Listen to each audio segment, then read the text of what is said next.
ඔබ ආයතනය මේ කන්ටේනර් ආශ්‍රයෙන් යම් යම් වූ විවිධ වූ නිර්මාණ කරලා තියෙනවා. මේ தත්ත්වය අපේ රටට ගැලපෙනවද? මොකක්ද තියෙන ඉල්ලුම සහ සැපයුම?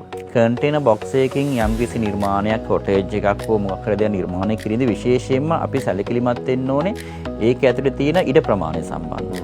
සහ ලංකාවේ ගොඩක් පැතිවලට මේක එතරම් සුදුසු නෑ. ඒ කියන්නේ උදාහරණයක් කොළඹ අවට මේ කන්ටේනර් බොක්ස් පාවිච්චි කිරීමේදී තියෙන බැටළු තමයි මේක මෙටල් එකක් ඇත්තටම. ඒත් මෙටල් එක සහ උසිනුත් අඩුයි. එතකොට මේකට තියෙන ඇතුළට යන රස්නිය හීට් එක ගොඩක් වැඩි. ඒතකොට ඒ වගේ දේවල් ගැන විශේෂ සැලකිලිමත් වෙන්න. මොකද මේ වගේ අවස්ථාවලදී කන්ටේනර් එකක් සාමාන්‍යයෙන් වායු සමීකරණයක් නැතුව භාවිත කරන්න අමාරුයි.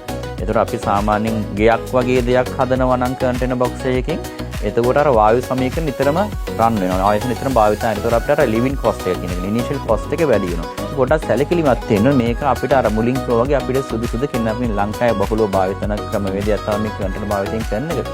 ඒතර ඒව පාවිච්චි කිරීමේදී අපිට ගැළපෙනවද කියන දේ පිළිබඳ අපි කාරණා ගැන පොඩ්ඩක් සැලකිලිමත් වෙන්න ඕනේ ඇත්තටම.